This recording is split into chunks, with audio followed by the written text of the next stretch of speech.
Hello everyone, welcome to Central Academy. I hope आप लोग ठीक होंगे। आज हम देखेंगे बीपीएससी साइंस का प्रीवियस ईयर क्वेश्चंस। आप लोगों ने कमेंट किया होता है कि मैम साइंस का पूरा प्रीवियस ईयर क्वेश्चंस करवा दीजिए। तो एक वीडियो में हम साइंस का पूरा प्रीवियस ईयर क्वेश्चन नहीं करवा पाएंगे, क्योंकि अगर हम पूरा प्रीवियस ईयर क्वेश्चन करवाएंगे साइंस का बीपीएससी का तो वीडियो बहुत ज़्यादा लॉन्ग हो जाएगी। मतलब जितने अब तक पेपर हुए हैं उन सभी का मतलब मैं बात कर रही हूँ, तो वीडियो बहुत ज़्यादा लॉन्ग हो जाएगी। तो हम क्या कहते हैं 2 से 3 दिन तक लगातार हम साइंस का प्रीवियस ईयर क्वेश्चन देखेंगे, तो आपका कंप्लीट हो जाएगा। ठीक है, तो यह वीडियो आपके बीपीएससी टीआरई 2.0 के लिए बहुत ज़्यादा इंपॉर्टेंट होने वाली है। तो मैं उन्हीं क्वेश्चनों को रखूंगी जो इंपॉर्टेंट है, जो पेपर में आने का पूरा चांसेस है, मैं उन्हीं क्वेश्चनों को रखूंगी। तो अगर आप लोगों ने चैनल सब्सक्राइब नहीं किया है तो चैनल जरूर सब्सक्राइब कर लें, ताकि मेरा जो भी वीडियो है आप लोगों तक सबसे पहले पहुंचे। ठीक है, क्योंकि आप लोगों का एग्जाम भी बहुत ज़्यादा पास आ गया है, अभी मतलब समय नहीं है ज़्यादा। तो हम बहुत ज़्यादा डिटेल में नहीं पढ़ेंगे, डायरेक्ट आंसर देखेंगे। ठीक है, तो ताकि मतलब पूरा प्रीवियस ईयर कंप्लीट हो जाए, क्योंकि आपको सारे प्रीवियस ईयर क्वेश्चन करवाने हैं। किसी को एसएसटी का करना है, एसएसटी का हो गया, जीएस जीके हो गए, साइंस का हो गया, तो मुझे सारा मतलब करवाना है आप लोगों के लिए। तो क्या कहते हैं, तो हम ज़्यादा डिटेल में नहीं जाएंगे, डायरेक्ट आंसर देखेंगे। ठीक है, तो आप लोग चलिए देखते हैं। जिसमें पहला पोस्ट क्वेश्चन पूछा है, तो आप लोग इससे पहले चैनल जरूर सब्सक्राइब कर लें, ताकि मेरा जो भी वीडियो है आप लोगों तक सबसे पहले पहुंचे। मीटर, डी में है न्यूटन मीटर प्रति मीटर, सी में है न्यूटन। तो यहाँ पे 11 नंबर क्वेश्चन का आंसर हो जाएगा ए नंबर। तो इससे पहले वाला जो क्वेश्चन है उसको मैंने करवा दिया है। अगला क्वेश्चन है दाब का मात्रक है, तो दाब का मात्रक है ई में होगा, उपयुक्त में से कोई नहीं। ठीक है, तो हम ज्यादा डिटेल में नहीं जाएंगे, नहीं तो और ज्यादा वीडियो लॉन्ग हो जाएगी। तो आप लोग कमेंट करके ये मत कहिएगा कि मैम अपना चारों ऑप्शन नहीं पढ़ रही हैं और ना ही डिटेल में बता रही हैं, क्योंकि नहीं तो उतना ज़्यादा समय नहीं है। आपका एग्जाम बहुत ज़्यादा पास आ गया है, उतना मतलब ज़्यादा समय नहीं है, क्योंकि प्रीवियस ईयर क्वेश्चन भी बहुत ज़्यादा है। अगर हम एक एक देखते चलेंगे एक एक क्वेश्चन और उसका डिटेल में बहुत ज़्यादा देखेंगे तो पूरा कंप्लीट नहीं हो पाएगा, क्योंकि साइंस वाला भी देखना है, एसएसटी का भी देखना है, जीके जीएस बहुत सारे सब्जेक्ट हैं, तो सारे कंप्लीट नहीं हो पाएंगे। तो इसलिए हम थोड़ा स्पीड में चलेंगे और केवल क्वेश्चन का आंसर देखेंगे। ठीक है, तो चलिए देखते हैं। इससे पहले वाला जो क्वेश्चन है उसको मैंने करवा दिया है। अगर आप लोगों ने नहीं देखा है तो जाइए और जाकर वीडियो को देखिए। ठीक है, और एक वीडियो है 1 घंटे की वीडियो, इसमें क्या कहते हैं जनरल स्टडीज और साइंस का प्रीवियस ईयर क्वेश्चंस दोनों मतलब मिक्स क्वेश्चंस हैं। तो अगर आप लोगों ने नहीं देखा है तो जाइए उस वीडियो को जरूर देखें। ठीक है, आपको पता लग जाएगा कि एग्जाम में किस प्रकार के क्वेश्चन पूछे जा रहे हैं। तो चलिए देखते हैं। इसमें अगला क्वेश्चन है निम्नलिखित में से कौन सी अदिश राशि है। तो इसमें से है बल है, बी में है कि दाब है, सी में है वेग, डी में है त्वरण, ई में पूछा है उपयुक्त में से कोई नहीं, उपयुक्त में से एक से अधिक। तो इसमें हो जाएगा बी ऑप्शन राइट हो जाएगा, यहाँ पे दाब हो जाएगा यहाँ पे। ठीक है, तो यह क्या कहते हैं बीपीएससी के 2019 में आया हुआ यह क्वेश्चन है। ठीक है, तो मैंने आप लोगों को पहले ही बता दिया है कि मैं क्या कहते हैं इंपॉर्टेंट क्वेश्चन सारे रखी हूँ आप लोगों के लिए। तो 2 से 3 दिन में साइंस का प्रीवियस ईयर क्वेश्चन सारे इंपॉर्टेंट क्वेश्चन जितने अब तक हुए हैं सारे कंप्लीट करवा दूंगी। तो आप लोग वीडियो लास्ट तक जरूर देखिएगा। चैनल सब्सक्राइब नहीं किए हैं तो चैनल जरूर सब्सक्राइब कर लें। ठीक है, क्योंकि आपके बीपीएससी टीआरई 2.0 के लिए बहुत ज़्यादा हेल्पफुल वीडियो है यह, और आपको आइडिया लग जाएगा रियल के किस प्रकार के क्वेश्चन पूछे जाएंगे एग्जाम में। ठीक है, तो चलिए देखते हैं अगला क्वेश्चन। अगला क्वेश्चन पूछा है इसमें निम्नलिखित में से किस राशि का मात्रक नहीं है। तो यहाँ पे किस राशि का मात्रक नहीं है क्वेश्चन में पूछा है। ए में है प्रतिबल, बी में है बल, सी में है विकृति, डी में है दाब, ई में पूछा है उपयुक्त में से कोई नहीं, उपयुक्त में से एक से अधिक। तो इसमें से कौन सा ऑप्शन राइट हो जाएगा।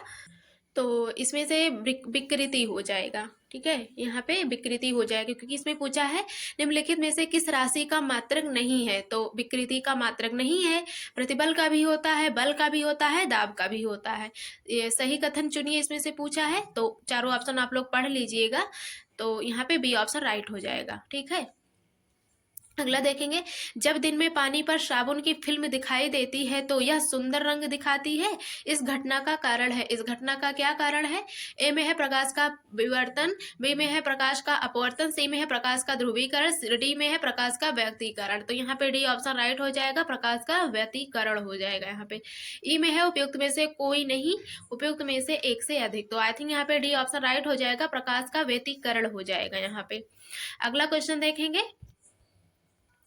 अगला क्वेश्चन पूछा है, एक परमाणु के केंद्र का धनावेशित हिस्सा कहलाता है। तो एक परमाणु के केंद्र के धनावेशित हिस्सा जो है वो न्यूक्लियस कहलाता है। ठीक है, तो यहाँ पे डी ऑप्शन राइट हो जाएगा। 18 नंबर देखेंगे, एक ठोस के सीधे गैस में परिवर्तन को कहते हैं। तो एक ठोस के सीधे गैस में परिवर्तन को क्या कहते हैं? ऊर्ध्वपातन कहते हैं। जैसे कि नमक होता है, अगर उसे धूप में रख दिया जाए तो वह मतलब खुद ही अपने आप, अगर पानी ना पड़े उस पर, कुछ भी ना पड़े, वह गैस बन के अपने आप ही उड़ जाता है ऊपर, और क्या कहते हैं, वह ठोस से गैस में परिवर्तन हो जाता है। ठीक है, तो आप लोग अगर ये मतलब एक्सपेरिमेंट करके देखिएगा, अगर आप लोगों को नहीं पता है तो यहाँ पे ऊर्ध्वपातन ऑप्शन ए ऑप्शन राइट हो जाएगा। यह 2017 में पूछा गया क्वेश्चन है। अगला देखेंगे 19 नंबर में है, वह ताप जिस बिंदु पर ठोस, द्रव और गैसीय अवस्थाएं एक साथ रह सकती हैं कहलाता है। तो यहाँ पे त्रिक बिंदु कहलाएगा। तो यहाँ पे डी ऑप्शन राइट हो जाएगा। 20 नंबर है, कास्मिक किरणें।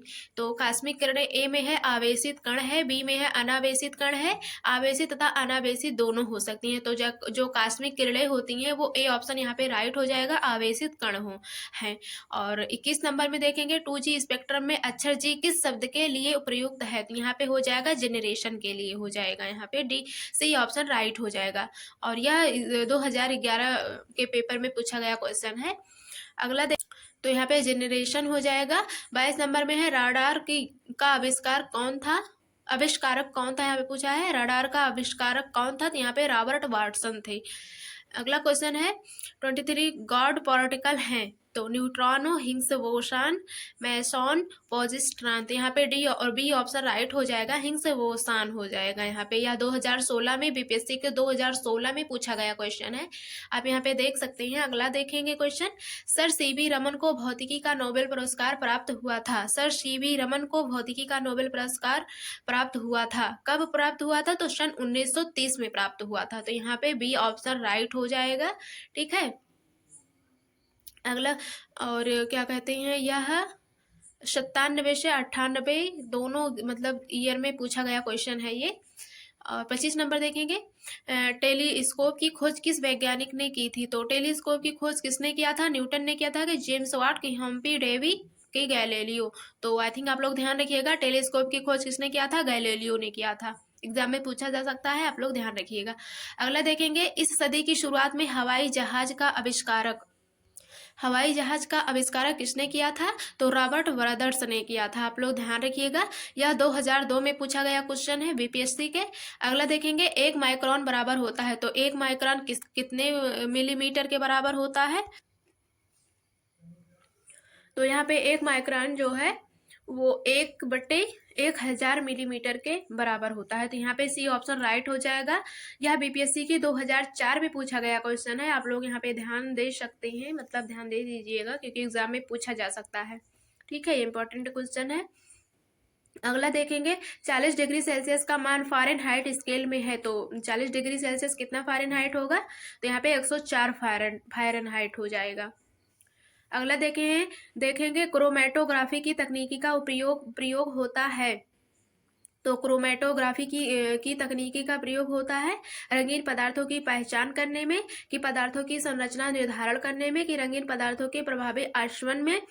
एंड डी नंबर में है, एक मिश्रण से पदार्थों को अलग करने में। तो यहाँ पे कौन सा ऑप्शन राइट होगा? तो आई थिंक यहाँ पे तो इसमें से क्या कहते हैं, एक मिश्रण से पदार्थों को अलग करने में हो जाएगा। तो यहाँ पे डी ऑप्शन राइट हो जाएगा, एक मिश्रण से पदार्थों को अलग करने में हो जाएगा क्रोमेटोग्राफी तकनीकी का प्रयोग। ठीक है, अगला देखेंगे, लोलक की काला विधि टाइम पीरियड होता है, द्रव्यमान के ऊपर निर्भर करती है, लंबाई के ऊपर निर्भर करती है। तो यहाँ पे बी ऑप्शन राइट हो जाएगा, लंबाई के ऊपर निर्भर करती है। ठीक है, सी में पूछा है समय के ऊपर निर्भर करती है, तापक्रम के ऊपर निर्भर करती है। तो यहाँ पे बी ऑप्शन राइट हो जाएगा। जैसे कि आप दोलन वाला एक्सपेरिमेंट किए होंगे, जैसे दोलन है मतलब जैसे वही लोलक है, और उसको इधर से उधर जब किया जाता है तो यहाँ पे जो लंबाई होती है तो उसी के ऊपर मतलब डिपेंड रहता है। आई थिंक आप लोगों को पता होगा, आप लोग 9th और 10th में पढ़े होंगे। तो चलिए आगे देखते हैं फिर। बल गुणनफल है। बल गुणनफल क्या है? ए में है द्रव्यमान और वेग का, द्रव्यमान और त्वरण का, भार और वेग का, भार और त्वरण का। तो यहाँ पे बी ऑप्शन राइट हो जाएगा, द्रव्यमान और त्वरण का है। जो बल का गुणनफल है वो द्रव्यमान और त्वरण का है। तो जो यव बराबर यम में होता है, बल का गुणनफल यव बराबर यम में होता है। ठीक है, त्वरण ज्ञात करने का सूत्र क्या होता है? तो ए बराबर भी माइनस यू बटे टी होता है। तो यहाँ पे ए ऑप्शन राइट हो जाएगा 32 नंबर में। ठीक है, और यह भी 2002 में पूछा गया क्वेश्चन है ये, तो आप लोग ध्यान रखिएगा, एग्जाम में पूछा जा सकता है। अगला देखेंगे, निम्नलिखित में कौन सी राशि सदिश नहीं है? तो इसमें पूछा है कौन सी राशि इसमें से सदिश नहीं है। ए में है विस्थापन, बी में है वेग, सी में है बल, डी में है आयतन। तो इसमें से जो आयतन है वो सदिश राशि नहीं है। तो आप लोगों को पता होगा सदिश राशि, अदिश राशि, सदिश राशि। ठीक है, क्योंकि इसकी कोई मतलब दिशा नहीं होती है। आप इन्हें जिस बर्तन में डालेंगे उसी का मतलब आकार ले लेता है, तो इसी कारण से ये सदिश राशि नहीं है, यहाँ पे आयतन हो जाएगा। 34 नंबर है, पदार्थ के संवेग और वेग के अनुपात से कौन सी भौतिक राशि प्राप्त की जाती है? तो पदार्थ के संवेग और वेग के अनुपात से कौन सी भौतिक राशि प्राप्त की जाती है? वो द्रव्यमान होता है। तो जो द्रव्यमान होता है वो mv बटे v होता है। ठीक है, तो यहाँ पे हो जाएगा यम बराबर v बटे v, द्रव्यमान हो जाएगा यहाँ पे। ठीक है, तो यहाँ पे सी ऑप्शन राइट हो जाएगा। यह भी 2002 में पूछा गया क्वेश्चन है बीपीएससी के। अगला है, 1 किलोमीटर दूरी का तात्पर्य है। तो 1 किलोमीटर दूरी का तात्पर्य आप लोगों को पता ही होगा, 1000 मीटर होगा। 2002 में पूछा गया क्वेश्चन है ये। 1 पिकोग्राम बराबर होता है। तो 1 पिकोग्राम किसके बराबर होता है? कितने ग्राम के? तो 10 की पावर माइनस 12 ग्राम। ठीक है, तो यहाँ पे सी ऑप्शन राइट हो जाएगा। अगला देखेंगे, आप एक लिफ्ट में खड़े हैं और लिफ्ट के फर्श पर आपके भार द्वारा लग रहा बल, तो कौन सा बल वहां पे लगेगा? लिफ्ट के 9.8 यम प्रति सेकंड स्क्वायर के त्वरण से नीचे आते समय शून्य होगा। यहाँ पे भी ऑप्शन राइट हो जाएगा, यहाँ क्योंकि त्वरण के नीचे आते समय यहाँ पे क्या कहते हैं, शून्य हो जाएगा। जो भार लगेगा, जो बल लगेगा वह शून्य हो जाएगा यहाँ पे। तो यहाँ पे बी ऑप्शन राइट हो जाएगा। अगला देखेंगे, यह भी 2004 में पूछा गया क्वेश्चन है। यदि एक पंख, एक रबर की गेंद और एक लकड़ी की गेंद निर्वात में एक समान ऊंचाई से स्वतंत्रता पूर्वक एक साथ गिर रहे हैं तो एक साथ गिर रहे हैं तो क्या होगा? ए में है पंख सबसे पहले जमीन पर पहुंच जाएगा, बी में है रबर की गेंद सबसे पहले जमीन पर पहुंच जाएगी, एंड सी ऑप्शन में पूछा है, सी में है लकड़ी की गेंद सबसे पहले जमीन पर पहुंच जाएगी। तो यहाँ पे स्वतंत्रता पूर्वक एक साथ गिर रहे हैं, तो यहाँ पे क्या गिरेगा? तो जैसे कि यहाँ पे फैन है और क्या कहते हैं, और एक रबर और एक गेंद है, और यह समान ऊंचाई से जब गिर रहे हैं तो यहाँ पे स्वतंत्रता पूर्वक क्या गिरेगा सबसे पहले? यहाँ पे तो सी नंबर में है लकड़ी की गेंद सबसे पहले जमीन पर पहुंच जाएगा। तो यहाँ पे डी ऑप्शन राइट हो जाएगा, एक साथ गिर। तो यहाँ पे डी ऑप्शन राइट हो जाएगा। अगला क्वेश्चन देखेंगे। अगला है, वायु में ध्वनि तरंग होती है। तो वायु में ध्वनि तरंग होती है, ए में है तिरछी, बी में है अनुदैर्ध्य, सी में है विद्युत चुंबकीय, डी में है ध्रुवीकृत, ई में है उपयुक्त में से कोई नहीं, उपयुक्त में से एक से अधिक। तो यहाँ पे बी ऑप्शन राइट हो जाएगा, अनुदैर्ध्य हो जाएगा यहाँ पे। यह 2019 में बीपीएससी के एग्जाम में पूछा हुआ क्वेश्चन है। रेत और नेफ्थलीन के मिश्रण को किसके द्वारा पृथक किया जाता है? तो यह भी ऊर्ध्वपतन के द्वारा अलग किया जाता है, मतलब सब्लिमेशन के द्वारा। यह 2020 में पूछा गया क्वेश्चन है। अगला देखेंगे, 41 विद्युत शक्ति की इकाई है। तो विद्युत शक्ति की इकाई क्या है? ए में है एम्पियर, बी में है वोल्ट, सी में है कूलाम, डी में है वाट, एंड ई में है उपयुक्त में से कोई नहीं, उपयुक्त में से एक से अधिक। तो यह भी 2019 में आया हुआ क्वेश्चन है बीपीएससी के, तो आप लोग ध्यान रखिएगा, एग्जाम में पूछा जा सकता है। तो इसमें से कौन सा राइट आंसर हो जाएगा? तो इसमें से क्या कहते हैं, विद्युत शक्ति की इकाई पूछा है, तो यहाँ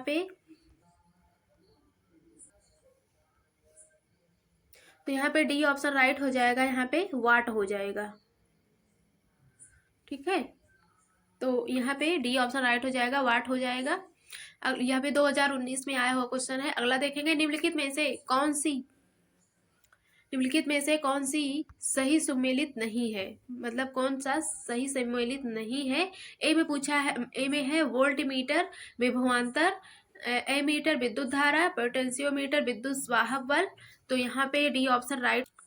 तो क्योंकि इसमें पूछा है कौन सा सम्मिलित नहीं है, तो यहाँ पे गैल्वेनोमीटर और विद्युत प्रतिरोध ये वाला सही सम्मिलित नहीं है, तो यहाँ पे डी ऑप्शन राइट हो जाएगा। अगला देखिए, टरबाइन एवं डायनमो से बिजली प्राप्त करने में किस ऊर्जा को विद्युत ऊर्जा में परिवर्तित करते हैं। तो किस ऊर्जा को विद्युत ऊर्जा में परिवर्तित करते हैं। ए में है रासायनिक ऊर्जा, बी में है सौर ऊर्जा, सी में है मैकेनिकल ऊर्जा एंड डी में है मैग्नेटिक ऊर्जा। तो यहाँ पे सी ऑप्शन राइट हो जाएगा, मैकेनिकल ऊर्जा हो जाएगा। यहाँ पे सी ऑप्शन सही हो जाएगा। यहाँ पे यह भी 2001 में पूछा गया क्वेश्चन है बीपीएससी के। अगला देखेंगे, 100 वाट का बिजली का बल्ब यदि 10 घंटे जले तो बिजली का खर्च होगा। तो 10 घंटे अगर लगातार जलेगा, 100 वाट का अगर बल्ब है, तो यहाँ पे क्या हो, कितने खर्च होगा, 1 इकाई खर्च होगा। तो यहाँ पे बी ऑप्शन राइट हो जाएगा।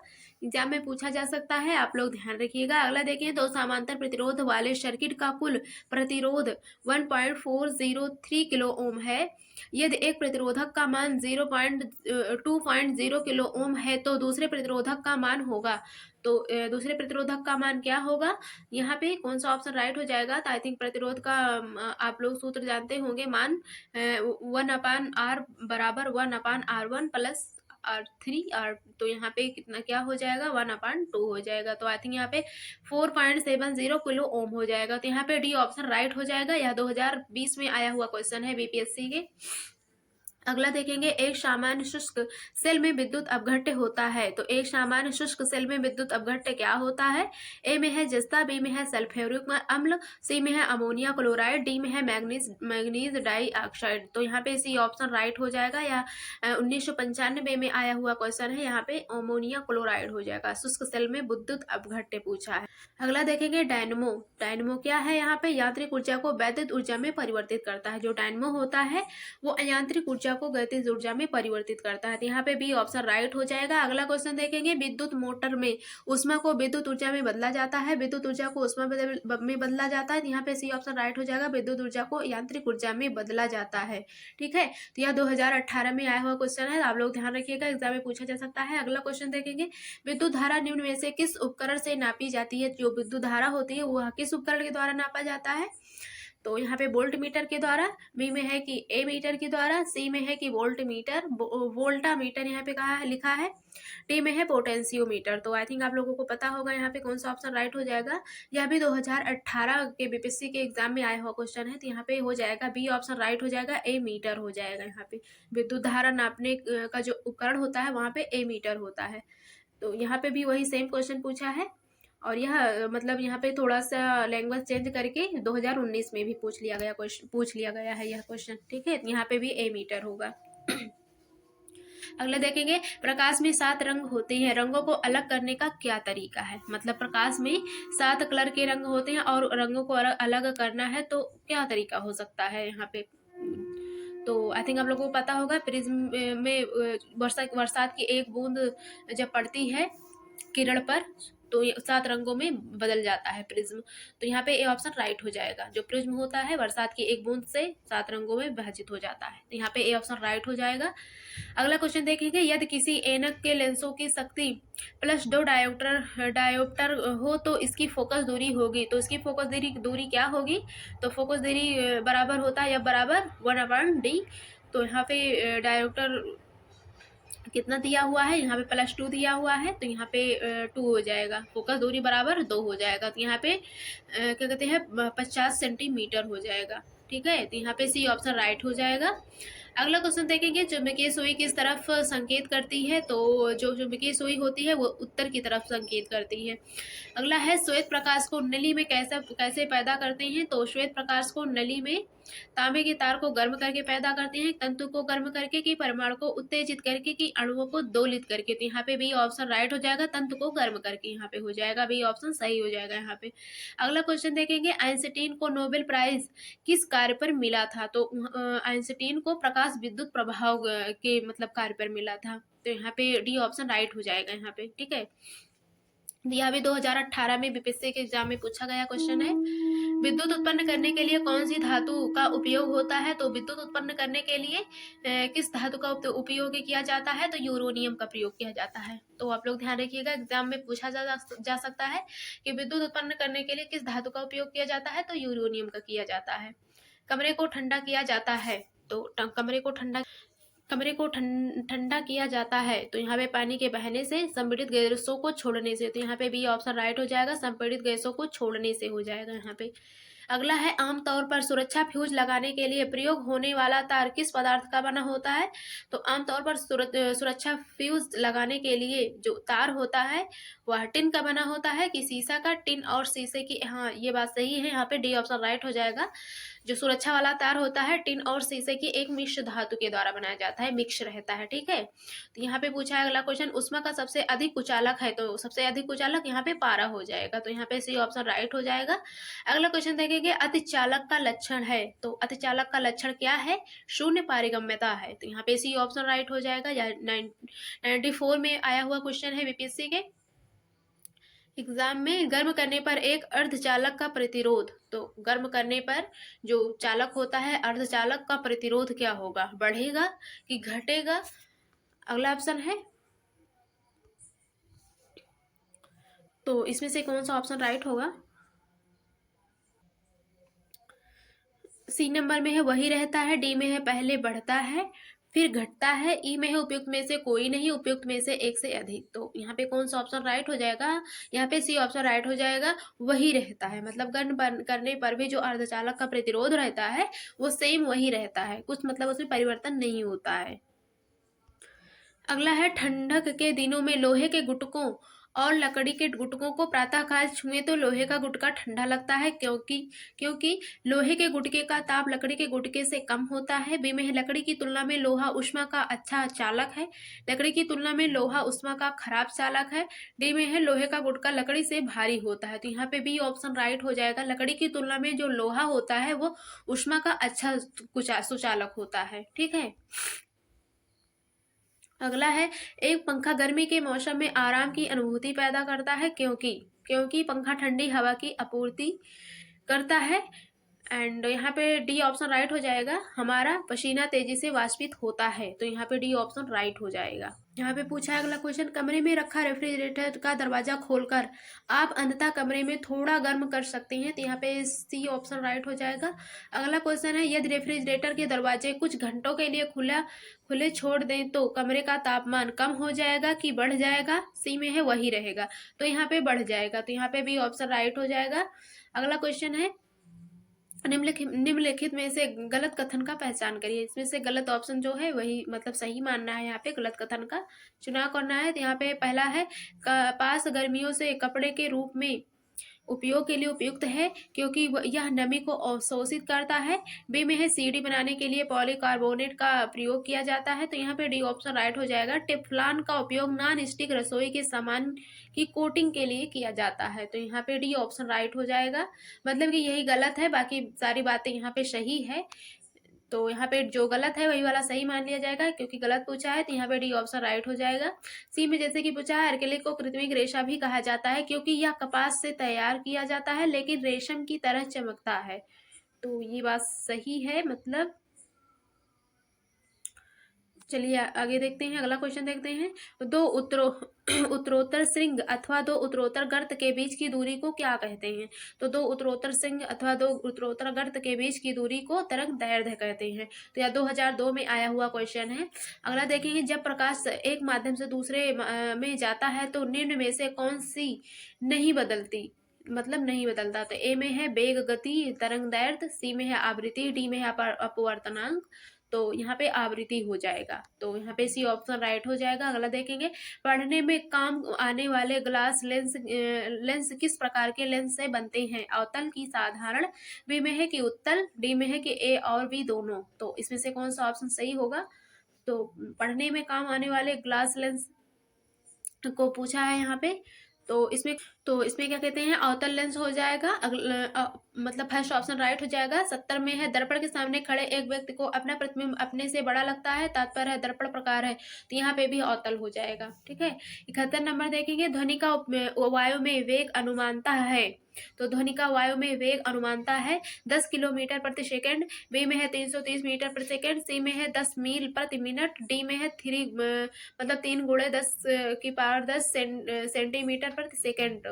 तो यहाँ पे बी ऑप्शन राइट हो जाएगा, 330 मीटर प्रति सेकंड हो जाएगा यहाँ पे। अगला यह भी मतलब 97 से 98 ईयर में पूछा गया क्वेश्चन है। अगला है प्रकाश विकिरण की प्रकृति होती है, प्रकाश विकिरणों की प्रकृति जो होती है वो तरंग के समान होती है, कि बी में है कण के समान, सी में है तरंग एवं कण दोनों के समान।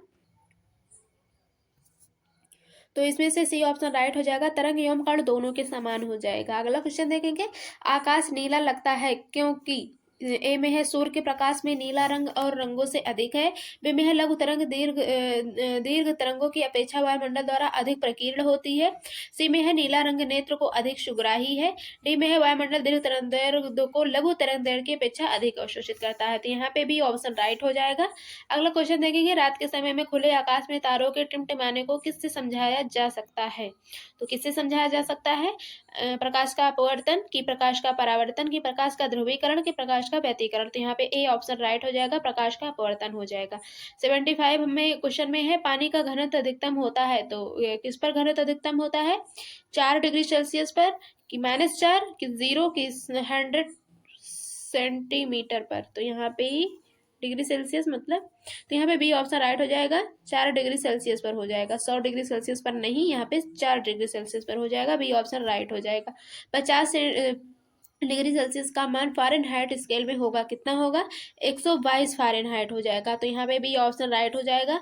अगला क्वेश्चन देखेंगे, बर्फ का एक टुकड़ा पानी से लबलब भरे बीकर में तैर रहा है, जब पूरी बर्फ पिघल जाए तब तो पानी फर्श पर फैल जाएगा, बी में है बीकर में पानी का स्तर नीचे आ जाएगा, सी में है पानी का स्तर पहले गिरेगा और फिर बीच से बाहर निकलेगा, तो क्या होगा यहाँ पे, जल स्तर नहीं बदलेगा, तो यहाँ पे डी ऑप्शन राइट हो जाएगा।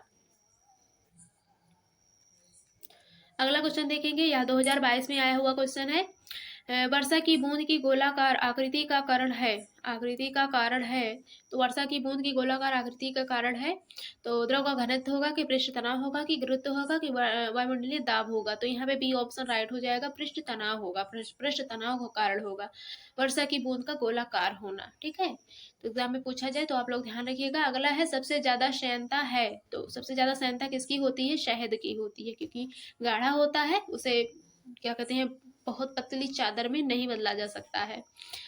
जब एक पत्थर को चांद की सतह से पृथ्वी पर लाया जाता है तो इसका द्रव्यमान, आई थिंक ऊपर चला गया क्वेश्चन, महासागर में ऊंची जल तरंगे कैसी होती हैं, तो चंद्रमाशी होती हैं, तो यहाँ पे डी ऑप्शन राइट हो जाएगा।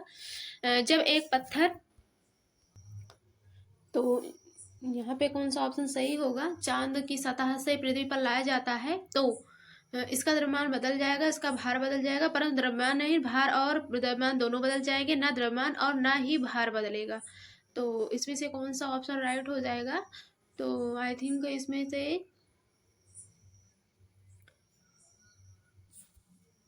बी ऑप्शन राइट हो जाएगा, इसका भार बदल जाएगा परंतु द्रव्यमान नहीं बदलेगा।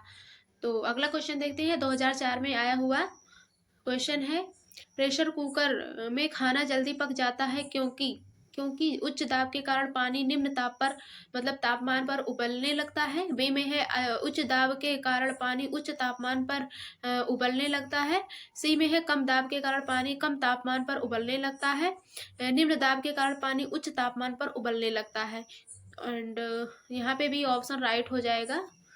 तो अगला क्वेश्चन देखते हैं, सौर ऊर्जा निम्न में से किससे प्राप्त होती है, तो सौर ऊर्जा निम्न में से किससे प्राप्त होती है, चंद्रमा से, बी में है समुद्र से, सी में है सूर्य से, डी में है हवा से, तो किससे प्राप्त होती है, तो आई थिंक इसमें जो सौर ऊर्जा होती है वो सूर्य से प्राप्त होती है, तो यहाँ पे सी ऑप्शन राइट हो जाएगा। यह 2001 में आया हुआ क्वेश्चन है।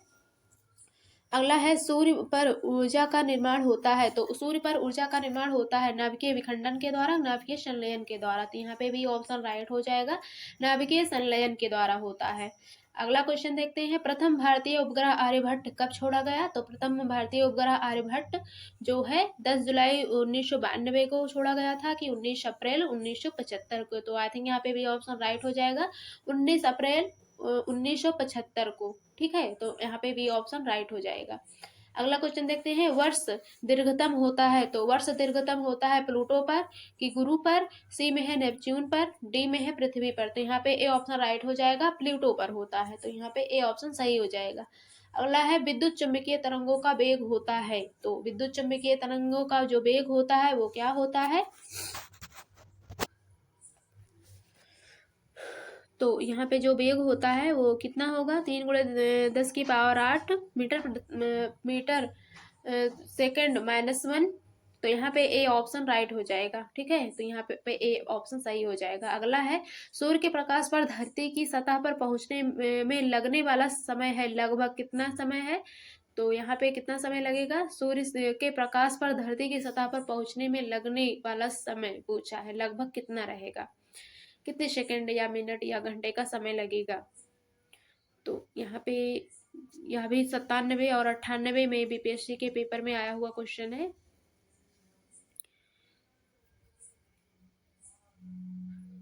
तो आई थिंक यहाँ पे डी ऑप्शन राइट हो जाएगा, 3.6 घंटे लग जाएंगे यहाँ पे। तो यहाँ पे डी ऑप्शन सही हो जाएगा। तो यहाँ पे सूर्य पर प्रकाश कितने देर में पहुंचता है? तो यहाँ पे 8 मिनट में हो जाएगा, 6 मिनट में, 10 मिनट में। तो यहाँ पे उपयुक्त में से कोई भी नहीं होना चाहिए यहाँ पे। तो आई थिंक इसमें से मिस्टेक है थोड़ा मुझे। अगर आप लोगों को आंसर कन्फर्म पता हो तो आप लोग कमेंट करके जरूर बताइएगा, तो इसमें से राइट आंसर कौन सा वाला होगा। ठीक है, अगला क्वेश्चन देखते हैं, सौर मंडल का सबसे बड़ा ग्रह है? तो सौर मंडल का सबसे बड़ा ग्रह कौन सा है? पृथ्वी है कि मंगल है कि बृहस्पति है कि शनि है? तो यहाँ 96 में आया हुआ क्वेश्चन है बीपीएससी के। तो सबसे बड़ा ग्रह क्या है? आई थिंक यहाँ पे बृहस्पति हो जाएगा, सबसे बड़ा ग्रह सौरमंडल का बृहस्पति है। अगला है, निम्नलिखित में से कौन एक कंप्यूटर की भाषा नहीं है? तो इसमें से कौन सी एक कंप्यूटर की भाषा नहीं है? बेसिक, फास्ट, सी, फॉरट्रैन। फॉरट्रैन, यहाँ पे सी ऑप्शन राइट हो जाएगा। ठीक है, तो यहाँ पे सी ऑप्शन राइट हो जाएगा।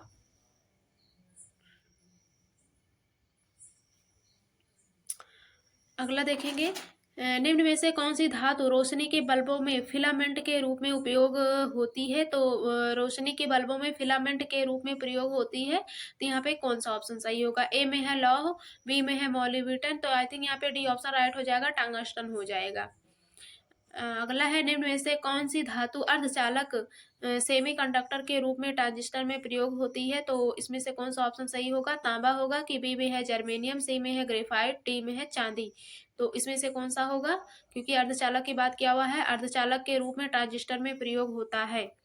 तो अर्धचालक के रूप में ट्रांजिस्टर में प्रयोग होता है, तो इसमें से आई थिंक तांबा होना चाहिए। यहाँ पे जर्मेनियम हो जाएगा, बी ऑप्शन राइट हो जाएगा। अगला है, परमाणु नाभिक के अवयव हैं? परमाणु नाभिक के अवयव हैं इलेक्ट्रॉन और प्रोटॉन, डी में है इलेक्ट्रॉन और न्यूट्रॉन, सी में है प्रोटॉन और न्यूट्रॉन। तो नाभिक के अवयव प्रोटॉन और इलेक्ट्रॉन दोनों हैं। ठीक है, तो यहाँ पे सी ऑप्शन राइट हो जाएगा। निम्नलिखित में से कौन सा विकल्प गलत है? तो इसमें से गलत कथन ढूंढना है, तो इसमें से कौन सा ऑप्शन सही हो जाएगा? तो आई थिंक आप लोग चारों ऑप्शन पढ़ लीजिएगा। तो इसमें से कौन सा होगा? नाभिक के अंदर प्रोटॉनों और इलेक्ट्रॉनों की उपस्थिति के कारण परमाणु विद्युत रूप से उदासीन होता है। ये बात तो गलत है, तो जो गलत है वही सही है, तो यहाँ पे ए ऑप्शन राइट हो जाएगा। यहाँ पे अगला देखेंगे, यह 2022 में आया हुआ क्वेश्चन है, निम्नलिखित में से वैकल्पिक ऊर्जा का सबसे बड़ा भंडार है? तो वैकल्पिक ऊर्जा का सबसे बड़ा भंडार क्या है? सौर ऊर्जा की, ज्वारीय ऊर्जा की, भू ऊष्मीय ऊर्जा की, परमाणु ऊर्जा? तो वैकल्पिक ऊर्जा सौर ऊर्जा है। ठीक है, तो यहाँ पे ए ऑप्शन राइट हो जाएगा। अगला है, परमाणु बम का सिद्धांत आधारित है? तो परमाणु बम का सिद्धांत आधारित है, ए में है नाभिकीय संलयन पर, नाभिकीय विखंडन पर। तो यहाँ पे भी ऑप्शन राइट हो जाएगा, नाभिकीय विखंडन पर हो जाएगा यहाँ पे। अगला है, हाइड्रोजन बम किसके सिद्धांत पर आधारित है? तो हाइड्रोजन बम जो है वो नियंत्रित संलयन प्रतिक्रिया पर आधारित है, बी में है अनियंत्रित संलयन प्रतिक्रिया पर। तो यहाँ पे भी ऑप्शन राइट हो जाएगा, अनियंत्रित संलयन प्रतिक्रिया पर आधारित है। यह 2022 में आया हुआ क्वेश्चन है। आप लोग ध्यान रखिएगा, एग्जाम में पूछा जा सकता है, इंपॉर्टेंट क्वेश्चन है। अगला है, वायु में कौन सी नोबेल गैस नहीं होती है? तो वायु में कौन सी नोबेल गैस नहीं होती है?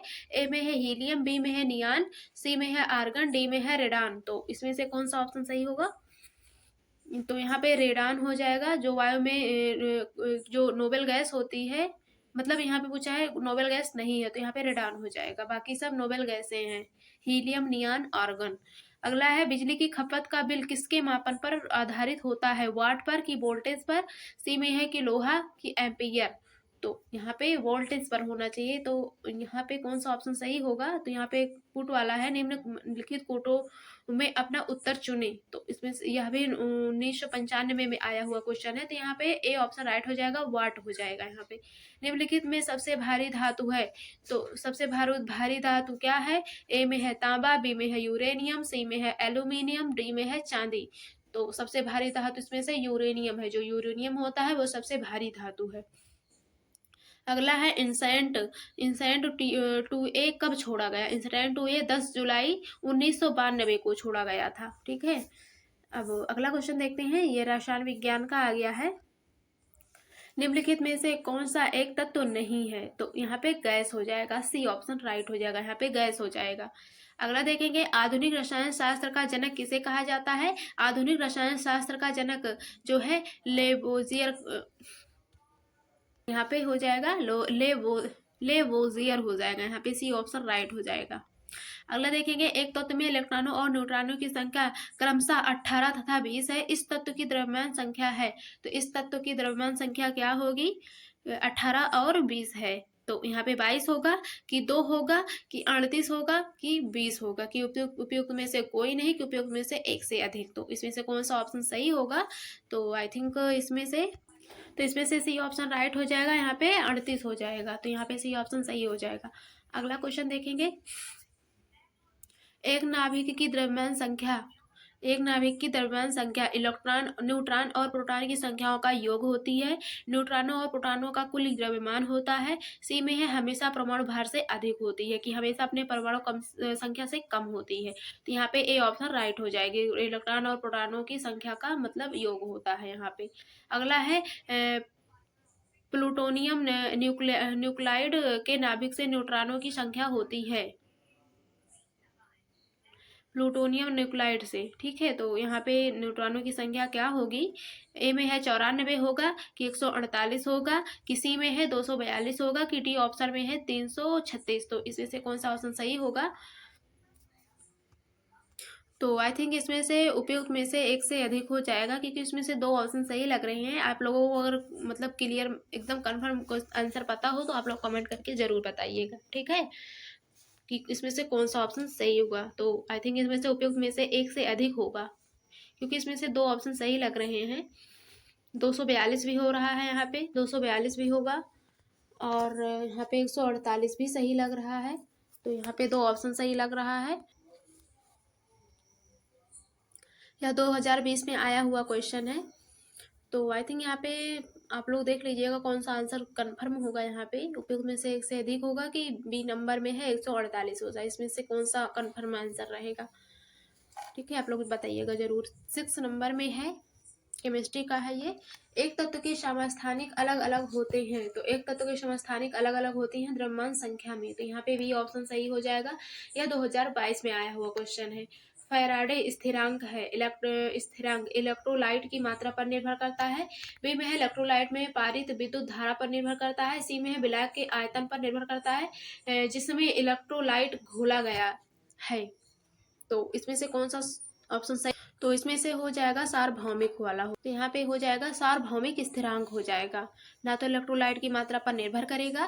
बी में है इलेक्ट्रोलाइट में पारित विद्युत धारा पर निर्भर करेगा। तो आई थिंक इसमें से क्या कहते हैं, सार्वभौमिक वाला ऑप्शन राइट हो जाएगा। यहाँ पे अगला देखेंगे 8 नंबर, निम्न में से किसका पीएच मान 7 है? तो यहाँ पे उदासीन विलयन हो जाएगा। 7 रहेगा तो उदासीन रहेगा, 7 से अधिक रहेगा तो क्षार रहेगा, 7 से कम रहेगा तो अम्लीय रहेगा। ये आई थिंक आप लोगों को पता होगा। ठीक है, और यहाँ पे शुद्ध पानी का जो मान होता है 4 दशमलव कितना होता है? 4.7। आप लोग कन्फर्म बताइए, 7.4 कि 7.4 कि 4.7। ठीक है, मिस्टेक होता है।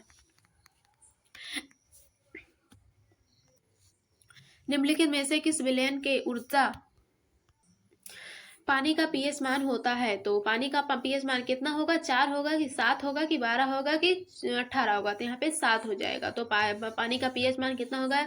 7.4 होता है, मतलब 7 हो जाएगा यहाँ पे। ठीक है, तो आप लोग कंफ्यूज मत होइएगा। यहाँ पे 7.4 पूछा जाए तो आप लोग जान जाइएगा कन्फर्म पानी का वो है मान है। और हाँ, रक्त का भी होता है।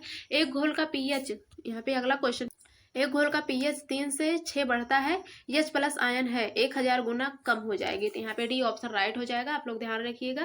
ब्रोमीन होती है रंगहीन गैस, बी में है भूरी ठोस, सी में अत्यंत ज्वलनशील गैस, डी में है लाल द्रव। तो यहाँ पे डी ऑप्शन राइट हो जाएगा, लाल द्रव होता है। यहाँ पे डी ऑप्शन सही हो जाएगा। यह 2017 में पूछा गया क्वेश्चन है। अगला है वेल्डिंग में प्रयोग होने वाली गैस है, तो वेल्डिंग में कौन सी गैस प्रयोग होती है? तो यहाँ पे सी ऑप्शन राइट हो जाएगा, ऑक्सीजन एवं एसिटिलीन। अगला क्वेश्चन है, अगला क्वेश्चन है, तो उसमें क्या कहते हैं, वेल्डिंग में प्रयोग होने वाली गैसें क्या होती हैं? तो यहाँ पे ऑक्सीजन तथा हाइड्रोजन होगा, कि बी में है ऑक्सीजन तथा नाइट्रोजन होगा, कि सी में है ऑक्सीजन तथा एसिटिलीन होगा। वेल्डिंग में प्रयोग होने वाली गैसें, तो इसमें से कौन सा ऑप्शन सही होगा? तो आई थिंक इसमें से सी ऑप्शन राइट हो जाएगा, ऑक्सीजन एवं एसिटिलीन। अगला देखेंगे, वह तत्व जो मानव पसीने के माध्यम से उत्सर्जित होता है, गंधक है कि लोहा है कि जस्ता है, मैग्नीशियम है, उपयुक्त में से कोई भी नहीं, कि उपयुक्त में से एक से अधिक। तो इसमें से कौन सा ऑप्शन सही होगा? तो लोहा हो जाएगा, यहाँ पे बी ऑप्शन राइट हो जाएगा। ठीक है, तो यहाँ पे हो जाएगा उपयुक्त, लोहा भी नहीं होगा, यहाँ पे मैग्नीशियम भी नहीं होगा, यहाँ पे क्या कहते हैं उपयुक्त में से कोई भी नहीं होगा।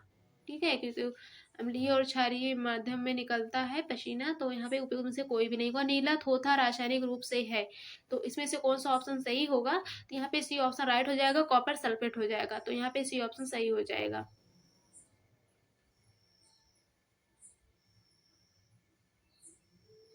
निम्नलिखित में से सबसे भारी धातु है, तो निम्नलिखित में से यहाँ पे पूछा है सबसे भारी धातु क्या है?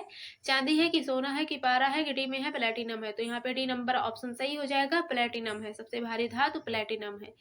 तो स्टेनलेस स्टील का मिश्र धातु है लोहे और निकेल के का, कि लोहे और क्रोमियम का, तांबे और क्रोमियम का, लोहे और जस्ते का, कि उपयुक्त में से कोई नहीं, उपयुक्त में से एक से अधिक। तो यहाँ पे कौन सा ऑप्शन सही होगा? उपयुक्त में से कोई भी नहीं। स्टेनलेस स्टील की बात किया हुआ है, यहाँ पे कोई ऑप्शन नहीं होगा, यहाँ पे कोई राइट ऑप्शन नहीं है। अगला है, टूटी हुई हड्डियों की रक्षा के लिए प्लास्टर ऑफ पेरिस का उपयोग होता है। यह है बुझा हुआ चूना है, कि कैल्शियम कार्बोनेट है, कैल्शियम ऑक्साइड है, कि जिप्सम है? तो यहाँ पे सी ऑप्शन राइट हो जाएगा। अगला क्वेश्चन देखते हैं, प्लास्टर ऑफ पेरिस का सूत्र क्या होता है? यहाँ पे पूछा है, सूत्र पूछा हुआ है कि प्लास्टर ऑफ पेरिस का सूत्र क्या होगा? तो यहाँ पे CaSO2 इसको क्या कहते हैं, स्क्वायर टू H2O हो जाएगा। CaSO4 टू H2O हो जाएगा। अगला क्वेश्चन है यहाँ पे, एक हाइड्रोकार्बन जिसमें कार्बन के 2 परमाणु द्विबंध होते हैं, एल्कीन हो जाएगा। यहाँ पे भी ऑप्शन सही हो जाएगा। सिरके का रासायनिक नाम है, तो सिरके का रासायनिक नाम क्या होता है? एसिटिक अम्ल होता है। यहाँ पे सी ऑप्शन सही हो जाएगा। अगला है, निम्नलिखित में कौन सा अम्ल सिरके में उपस्थित होता है? यहाँ पे पूछा है कि निम्नलिखित में से कौन सा अम्ल सिरके में उपस्थित होता है? हाइड्रोक्लोरिक अम्ल उपस्थित होता है, कि साइट्रिक अम्ल, कि एसिटिक अम्ल? तो यहाँ पे डी ऑप्शन सही हो जाएगा, एसिटिक अम्ल उपस्थित होता है। अगला है, कार की बैटरी में उपयोग होने वाला अम्ल, तो कार की बैटरी में कौन सा अम्ल क्या कहते हैं उपयोग होता है? ए में है एसिटिक अम्ल, बी में है हाइड्रोक्लोरिक अम्ल, डी में है सल्फ्यूरिक अम्ल, नाइट्रिक अम्ल। तो यहाँ पे डी ऑप्शन राइट हो जाएगा, सल्फ्यूरिक अम्ल यहाँ पे हो जाएगा। सोडा वाटर की बोतल खोलने पर निकलने वाली गैस है, जब सोडा वाटर की बोतल जब खोला जाता है तो इसे क्या कहते हैं, निकलता है जो गैस, उसे क्या कहते हैं? तो यहाँ पे कार्बन डाइऑक्साइड हो जाएगा। ठीक है, तो यहाँ पे ए ऑप्शन राइट हो जाएगा। अगला है, खनिज मिनरल क्या है? तो यहाँ पे पूछा है खनिज मिनरल क्या है? तो यहाँ पे द्रव है, जो खनिज मिनरल होता है वो द्रव होता है। कि यहाँ पे बी नंबर में है, अकार्बनिक ठोस है, गैस है, उपयुक्त में से सभी। तो आई थिंक इसमें से कौन सा सबसे राइट ऑप्शन होगा? क्योंकि यहाँ पे खनिज मिनरल की बात किया हुआ है, तो आई थिंक यहाँ पे बी ऑप्शन राइट हो जाएगा, अकार्बनिक ठोस है यहाँ पे। तो यहाँ पे इसमें बी ऑप्शन राइट होगा, सबसे सही आंसर यहाँ पे बी हो जाएगा। अगर आपको कन्फर्म आंसर पता हो तो आप लोग बताइएगा जरूर, ठीक है। अगला क्वेश्चन देखते हैं। एक ही प्रकार का परमाणु निम्न में से किसमें मिलता है? तो एक ही प्रकार का परमाणु जो है वो निम्न में से किसमें मिलता है? खनिज यौगिक में मिलता है कि खनिज मिश्रण में कि प्राकृतिक तत्व में कि उपयुक्त में से कोई नहीं? तो इसमें से कौन सा ऑप्शन सही हो जाएगा?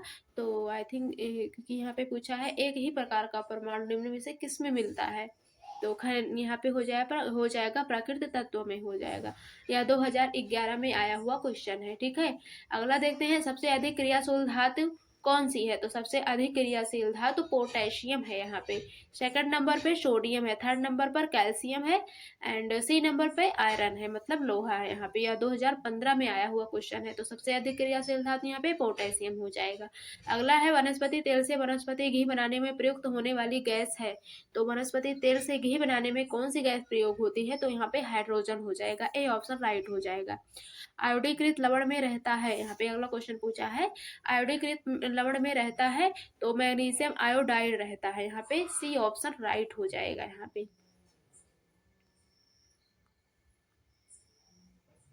तो यहाँ पे सी ऑप्शन सही हो जाएगा, पोटेशियम आयोडाइड हो जाएगा यहाँ पे। अगला क्वेश्चन देखेंगे, खाने का नमक NaCl किससे बनता है? तो जो खाने का नमक होता है NaCl और किससे बनता है? कमजोर अम्ल और कमजोर क्षार से, कि बी नंबर में है मजबूत अम्ल और मजबूत क्षार से, किसी नंबर में है कमजोर अम्ल और मजबूत क्षार से। तो यहाँ पे बी ऑप्शन सही हो जाएगा। अगला क्वेश्चन देखते हैं, सभी जैव यौगिक का अनिवार्य मूल तत्व है। तो सभी जैव यौगिक का अनिवार्य मूल तत्व जो है वो कार्बन है, यहाँ पे सी ऑप्शन सही हो जाएगा। अगला क्वेश्चन देखेंगे, ऑक्सीजन अनुपस्थित होती है। तो ऑक्सीजन किसमें अनुपस्थित होती है? कांच में कि सीमेंट में कि मिट्टी में, कैरोसिन में कि उपयुक्त में से कोई भी नहीं। तो यहाँ पे ए ऑप्शन राइट हो जाएगा, कैरोसिन। तो जो ऑक्सीजन होता है वो कैरोसिन में अनुपस्थित होता है। अगला देखेंगे, सिगरेट लाइटर में निम्नलिखित में से कौन सी गैस प्रयुक्त होती है? मतलब जो सिगरेट की लाइटर होती है उसमें कौन सी गैस उपयुक्त होती है? यहाँ पे ब्यूटेन हो जाएगा, ए ऑप्शन राइट हो जाएगा यहाँ पे। निम्नलिखित में से कौन सा तरलीकृत पेट्रोलियम गैस का प्रमुख घटक है? तो यहाँ पे पूछा है निम्नलिखित में से कौन सा तरलीकृत पेट्रोलियम गैस का प्रमुख घटक है? तो इसमें से क्या कहते हैं, उपयुक्त में से कोई भी नहीं होगा, क्योंकि इसमें से कोई ऑप्शन सही नहीं है। अगला देखेंगे, प्राकृतिक रबर किसका बहुलक है? तो यहाँ पे हो जाएगा आइसोप्रीन का हो जाएगा, यहाँ पे ए ऑप्शन सही हो जाएगा। यह 2019 में आया हुआ क्वेश्चन है, आप लोग ध्यान रखिएगा, एग्जाम में पूछा जा सकता है। अगला क्वेश्चन है, टेफ्लॉन निम्नलिखित में से किस एक एकलक का बहुलक है? तो यहाँ पे टेफ्लॉन पूछा है, तो यहाँ पे हो जाएगा टेट्राफ्लोरोएथिलीन हो जाएगा यहाँ पे। तो यहाँ पे ए ऑप्शन राइट हो जाएगा, यहाँ पे 2016 में आया हुआ क्वेश्चन है, आप लोग यहाँ पे देख सकते हैं। अगला है, बैकेलाइट निम्नलिखित के संघनन से बनता है। तो यहाँ पे हो जाएगा फिनाल तथा फार्मोलिहाइड हो जाएगा यहाँ पे। अगला देखेंगे, ट्राइग्लिसराइड क्या है? तो यहाँ पे ट्राइग्लिसराइड क्या है, यहाँ पे पूछा है, प्रोटीन है कि वसा है कि कार्बोहाइड्रेट है कि खनिज है? तो यहाँ पे वसा हो जाएगा, मतलब सी ऑप्शन यहाँ पे राइट हो जाएगा, वसा है यहाँ पे, ठीक है। अगला है, ग्रेफाइट और हीरे के बारे में निम्नलिखित में से कौन सा कथन सत्य है? यहाँ पे पूछा है ग्रेफाइट और हीरे के बारे में, तो यहाँ पे डी नंबर ऑप्शन सही हो जाएगा। वे एक समान रासायनिक प्रतिक्रिया से गुजर सकती हैं। वे जो मतलब उनकी जो समान रासायनिक प्रतिक्रिया होती है वो एक ही तरह से होती है। तो यहाँ पे डी ऑप्शन राइट हो जाएगा, क्योंकि यहाँ पे ग्रेफाइट और हीरे की बात किया हुआ है, प्रकृति की। एंड अगला क्वेश्चन देखते हैं, पुलिस द्वारा नशे में गाड़ी चलाने वाले की सांस की जांच के लिए फिल्टर पेपर पर क्या होता है? फिल्टर पेपर पर क्या होता है? पोटेशियम डाइक्रोमेट सल्फ्यूरिक अम्ल होता है, कि बी ऑप्शन में है पोटेशियम पर मैग्नेट सल्फ्यूरिक अम्ल होता है, कि सी ऑप्शन में है सिल्वर नाइट्रेट लेपित सिलिका जेल होता है, डी नंबर में है हल्दी होता है। तो यहाँ पे ए ऑप्शन राइट हो जाएगा, ठीक है। यह 2020 में आया हुआ क्वेश्चन है।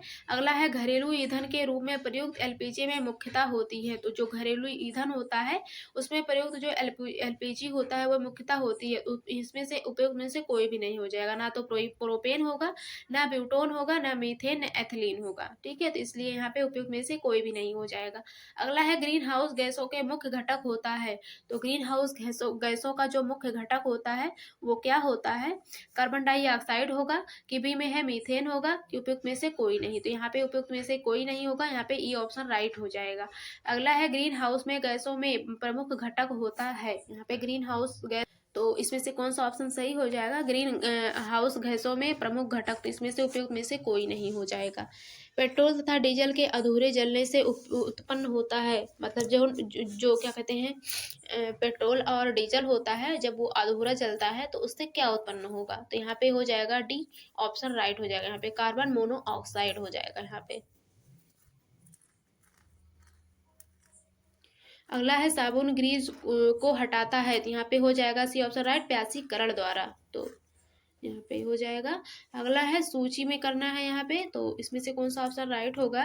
जैसे कि यहाँ पे पूछा है स्पोर्ट्रेम, संश्लेषित रबर, फयान, प्रतिहिस्टेमीन, नियोप्रीन, कृत्रिम मधुरक, बेनाड्रिल, प्रशीतक। तो जो एस्पार्टम होता है वो कृत्रिम मधुरक है, एंड यहाँ पे फ्रेयान पूछा है, यहाँ प्रशीतक हो जाएगा। नियोप्रीन का संश्लेषित रबर हो जाएगा। बेनाड्रिल का क्या कहते हैं, प्रतिहिस्टोमीन हो जाएगा, हिस्टेमीन हो जाएगा। तो इसमें से कौन सा ऑप्शन सही होगा? तो यहाँ पे सी ऑप्शन राइट हो जाएगा। यह 2016 में आया हुआ क्वेश्चन है। अगला है निम्नलिखित में से किसकी मात्रा अम्ल वर्षा में सबसे अधिक होती है? तो निम्नलिखित में से किसकी मात्रा अम्ल वर्षा में सबसे अधिक होती है? तो यहाँ पे ए में है HCl होगा, कि बी में है HNO3 होगा, सी में है H2SO4 होगा। तो यहाँ पे सी ऑप्शन सही हो जाएगा, H2SO4 हो जाएगा यहाँ पे। ठीक है, अगला क्वेश्चन देखेंगे। अम्ल वर्षा होती है, तो अम्ल वर्षा जो होती है वो कारखानों से होती है, कारखानों की वजह से अम्ल वर्षा होती है। अगला है निम्नलिखित में से किसे शुष्क बर्फ कहते हैं? तो निम्नलिखित में से किसे शुष्क बर्फ कहते हैं? ए में है डिहाइड्रेट बर्फ को, कि पहाड़ों पर गिरने वाले प्रकृति को, ठोस कार्बन डाइऑक्साइड को, ठोस कार्बन मोनोऑक्साइड को। तो यहाँ पे सी ऑप्शन राइट हो जाएगा। अगला है शुष्क बर्फ क्या है? तो जो शुष्क बर्फ है वो ठोस कार्बन डाइऑक्साइड है, तो यहाँ पे बी ऑप्शन सही हो जाएगा। अगला है चूने का पानी किसके द्वारा दूधिया हो जाता है? तो यह क्या कहते हैं, किसके द्वारा दूधिया हो जाता है? CO के द्वारा, CO2 के द्वारा, O2 के द्वारा, O3 के द्वारा। तो यहाँ पे बी ऑप्शन राइट हो जाएगा, कार्बन डाइऑक्साइड के द्वारा, मतलब CO2 के द्वारा हो जाता है यहाँ पे। तो यहाँ पे बी ऑप्शन राइट हो जाएगा। अगला क्वेश्चन देखेंगे। निम्नलिखित में से कौन सा सीमेंट का प्रमुख पूछा है यहाँ पे, निम्नलिखित में से कौन सा सीमेंट का मुख्य घटक है? तो कौन सा मुख्य घटक है? तो यहाँ पे हो जाएगा उपयुक्त में से कोई भी नहीं। तो आई थिंक आप लोग ऑप्शन पढ़ सकते हैं। वीडियो बहुत ज़्यादा लॉन्ग हो जाएगी, मैं 1 घंटे से ज़्यादा वीडियो नहीं रखूँगी। आपका मतलब जो साइंस का प्रीवियस ईयर क्वेश्चंस है, मैं 2 से 3 दिन में सारे प्रीवियस ईयर क्वेश्चंस करवा दूँगी। ठीक है, तो आप लोग वीडियो लास्ट तक जरूर देखिएगा। चैनल सब्सक्राइब नहीं किया है, चैनल जरूर सब्सक्राइब कर लें, ठीक है, ताकि जो भी वीडियो है आप लोगों तक सबसे पहले पहुँच जाए। एक कार पर अगला क्वेश्चन है यहाँ पर अगला क्वेश्चन है, एक कार बैटरी में प्रयुक्त विद्युत अपघट्य होता है। ए में है हाइड्रोक्लोरिक अम्ल, बी में है सल्फ्यूरिक अम्ल, सी में है नाइट्रिक अम्ल, डी में है अशुद्ध जल। तो आई थिंक यहाँ पे बी ऑप्शन राइट हो जाएगा, सल्फ्यूरिक अम्ल हो जाएगा यहाँ पे। अगला क्वेश्चन है यहाँ पे, इसमें अगला क्वेश्चन पूछा है, निम्नलिखित में से किसमें कार्बन नहीं है? तो इसमें से कहा है किसमें कार्बन नहीं है, तो क्या कहते हैं, उपयुक्त में से कोई नहीं हो जाएगा, ना तो ग्रेफाइट में, ना हीरा में, ना कोयले में। अगला है, निम्न में से सबसे सख्त कौन है, सबसे हार्ड इसमें से कौन सा है? हीरा होता है, कि ग्लास होता है, प्लेटिनम, कि क्वार्टर्स होता है? तो सबसे हार्ड जो होता है वो हीरा होता है, तो यहाँ पे ए ऑप्शन राइट हो जाएगा। अगला क्वेश्चन देखेंगे, निम्न पदार्थों में से कौन सा पदार्थ खाने की वस्तुओं के परिरक्षण प्रयोग होता है? तो निम्न पदार्थों में से कौन सा पदार्थ खाने की वस्तुओं के परिरक्षण में प्रयोग होता है? सोडियम बेंजोएट हो जाएगा, यहाँ पे सी ऑप्शन राइट हो जाएगा। अगला है पारद साधु धातु मिश्रण, मतलब यहाँ पे पूछा है पारद धातु मिश्रण, पारद युक्त मिश्र धातु होती है, यहाँ पे सी ऑप्शन सही हो जाएगा। यहाँ पे खाना बनाने में प्रयोग की जाने वाली गैस मुख्यतः है, तो खाना बनाने में प्रयोग की जाने वाली जो गैस होती है मुख्यतः क्या होती है? कार्बन डाइऑक्साइड होगा, कार्बन मोनोऑक्साइड होगा, सी में है मीथेन। तो यहाँ पे सी ऑप्शन राइट हो जाएगा, मीथेन हो जाएगा यहाँ पे। निम्न धातुओं में से कौन सामान्य ताप पर द्रव है? निम्न धातुओं में से कौन सामान्य ताप पर द्रव है? तो यहाँ पे भी ऑप्शन पारा हो जाएगा, सही हो जाएगा यहाँ पे, ठीक है, क्योंकि यह सामान्य कमरे के तापमान पर ये द्रव में बदल जाता है। अगला है, ठोस कपूर से कपूर वाष्प बनाने की प्रक्रिया को कहते हैं? ठोस कपूर से कपूर वाष्प बनाने की प्रक्रिया को ऊर्ध्वपातन कहते हैं, तो यहाँ पे डी ऑप्शन सही हो जाएगा। अगला क्वेश्चन देखेंगे, पीतल के बर्तनों को कलई करते समय गर्म बर्तन की सफाई के लिए प्रयोग किए जाने वाले अमोनिया क्लोराइड चूर्ण से निकलने वाला धुआं है, तो यहाँ पे कौन सा ऑप्शन सही होगा? तो आई थिंक यहाँ पे डी ऑप्शन राइट हो जाएगा, अमोनिया और हाइड्रोक्लोरिक अम्ल हो जाएगा यहाँ पे। अगला है नींबू खट्टा किस कारण से होता है। तो नींबू जो खट्टा होता है वो किस कारण से खट्टा होता है। ए में है हाइड्रोक्लोरिक अम्ल के कारण खट्टा होता है, कि डी में है एसिटिक अम्ल के कारण खट्टा होता है। तो यहाँ पे डी ऑप्शन राइट हो जाएगा, सिट्रिक अम्ल के कारण खट्टा होता है यहाँ पे, ठीक है।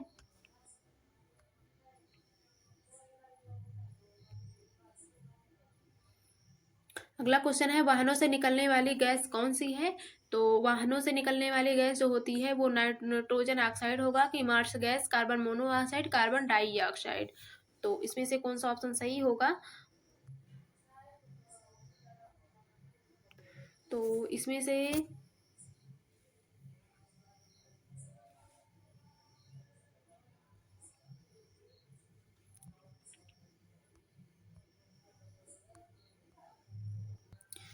तो इस क्वेश्चन का आंसर आप लोग जरूर बताइएगा, वाहनों से कौन सी गैस निकलती है, कार्बन मोनोऑक्साइड की नाइट्रोजन ऑक्साइड, ठीक है। तो अगला क्वेश्चन का आंसर है स्टील की कठोरता प्रदान करने के लिए बढ़ाई जाती है, तो कार्बन की मात्रा बढ़ाई जाती है, इसका फर्स्ट ऑप्शन राइट हो जाएगा। अगला क्वेश्चन देखेंगे किस खनिज से रेडियम प्राप्त किया गया था। तो किस खनिज से प्राप्त किया जाता है, तो वो पिच लैंड से प्राप्त किया जाता है, मतलब बी ऑप्शन राइट हो जाएगा यहाँ पे। तैरने के तालाब में तैरने से मनुष्य की त्वचा जल जाती है, मतलब जो तैरने का तालाब होता है वहां पर तैरने से जो मनुष्य की त्वचा होती है वो जल जाती है, किसके कारण, क्लोरीन के कारण। तो यहाँ पे भी ऑप्शन सही हो जाएगा, क्लोरीन के कारण। अगला है हाइड्रोजन को जलाने से क्या बनेगा। जब हाइड्रोजन को जलाया जाएगा तो वहां पे क्या बनेगा, ऑक्सीजन बनेगा, कि रॉक बनेगा, कि पानी की मिट्टी। तो इसमें से कौन सा ऑप्शन सही होगा। तो आई थिंक इसमें से पानी सही हो जाएगा, यहाँ पे डी ऑप्शन राइट हो जाएगा। अगला क्वेश्चन देखेंगे सोने को घोला जा सकता है। सोने को घोला जा सकता है किसके द्वारा, सल्फ्यूरिक एसिड में, नाइट्रिक एसिड में, सल्फ्यूरिक तथा नाइट्रिक एसिडों के मिश्रण में, कि हाइड्रोक्लोरिक एसिड में। तो किसमें घोला जा सकता है।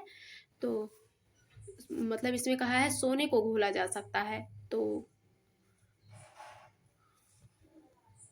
यहाँ पे सोने का बात कहा है, ऑप्शन नहीं दिया है। तो सोने को घोला जाता है एक्वारेजिया के द्वारा, ठीक है। इसमें से इसमें ऑप्शन नहीं दिया गया है। आई थिंक आप लोगों को कन्फर्म पता हो तो आप लोग बताइएगा जरूर कमेंट करके, ठीक है। अगला क्वेश्चन देखेंगे हाइड्रोक्लोरिक एसिड कांच की बोतल में नहीं रखा जाता क्योंकि यह विक्रिया करता है। तो ए ऑप्शन में है दृश्य प्रकाश से, कांच की सोडियम ऑक्साइड से, कांच की एल्युमिनियम ऑक्साइड से, कांच की सिलिकॉन से। तो यहाँ पे डी ऑप्शन राइट हो जाएगा, ठीक है। अगला देखेंगे वायु में थोड़ी देर रखने पर किसी धातु के ऊपर हरे रंग के पेशे कार्बोनेट की परत जम जाती है, वह धातु है। तो वह धातु क्या है, तांबा है, कि चांदी है, कि निकेल है, कि जस्ता है। तो यहाँ पे ए ऑप्शन राइट हो जाएगा, ठीक है। 75 नंबर क्वेश्चन देखेंगे विस्फोटक नाइट्रोग्लिसरीन है एक क्या है, नमक है, कि नाइट्रो हाइड्रोकार्बन है, सम्मिश्रण का हाइड्रोकार्बन है, कि एस्टर है। तो यहाँ पे डी ऑप्शन राइट हो जाएगा, एस्टर हो जाएगा। तो अगला क्वेश्चन देखेंगे घरेलू एलपीजी सिलेंडरों में दाब मापक नहीं प्रदान किए जाते हैं क्योंकि ये बहुत महंगे होते हैं। क्या कहते हैं, तो इसमें से डी ऑप्शन राइट हो जाएगा, ठीक है। निम्नलिखित में से किस खनिज द्वारा लोहा प्राप्त किया जाता है, किसके द्वारा लोहा प्राप्त किया जाता है, चूने के पत्थर के द्वारा, पिचलैंड के द्वारा, मोनाजाइट के द्वारा, हेमेटाइट के द्वारा। तो यहाँ पर डी ऑप्शन राइट हो जाएगा, हेमेटाइट के द्वारा क्या कहते हैं, खनिज द्वारा लोहा प्राप्त किया जाता है। डी ऑप्शन सही हो जाएगा। व्यंजक चूर्ण के लिए कौन सा कथन असत्य है। तो यहाँ पे ए ऑप्शन राइट हो जाएगा, जल में अधिक विलेय होता है। तो यहाँ पे ए ऑप्शन सही हो जाएगा। जस्ते से एक आयतन भाग घनत्व 7100 किलोग्राम मीटर क्यूब को दो आयतन भाग तांबा घनत्व 8900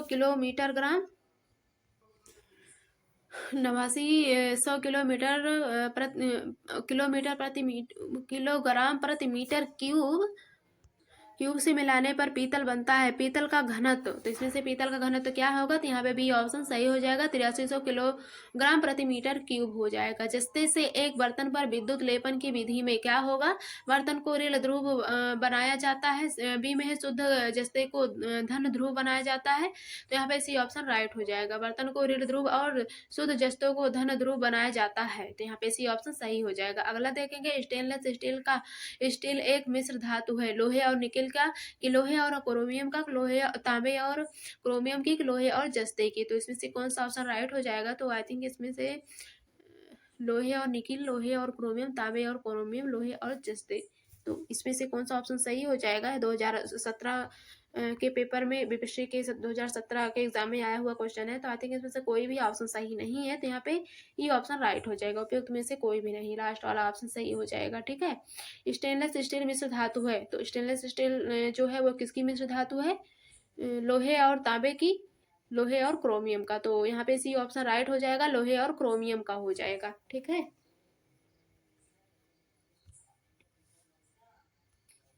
अगला है, निम्नलिखित में से किसमें ऋणात्मक आवेश होता है? तो किसमें ऋणात्मक आवेश होता है? एक्स किरण में, अल्फा किरण में, बीटा किरण में कि गामा किरण में? तो यहाँ पे सी ऑप्शन राइट हो जाएगा, बीटा किरण में होता है ऋणात्मक आवेश। ठीक है।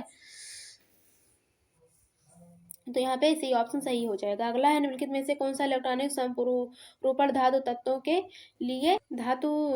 के लिए होता है? तो किसके लिए होता है? तो यहाँ पे डी ऑप्शन सही हो जाएगा, 2882। ठीक है। CO समूह का आबंध क्रम क्या है? तो यहाँ पे हो जाएगा, डी ऑप्शन सही हो जाएगा, 3 हो जाएगा। यहाँ पे CO समूह का आबंध क्रम यही होगा, 3 हो जाएगा। ठीक है। अगला देखेंगे, जिस तत्व के परमाणु में 2 प्रोटॉन, 2 न्यूट्रॉन और 2 इलेक्ट्रॉन हो, उस तत्व की द्रव्यमान संख्या कितनी होगी? तो कितनी होगी आप लोग करके देख सकते हैं। 2 इलेक्ट्रॉन, 2 न्यूट्रॉन और 2 प्रोटॉन, तो यहाँ पे बी ऑप्शन राइट हो जाएगा, 4 हो जाएगा यहाँ पे। ठीक है।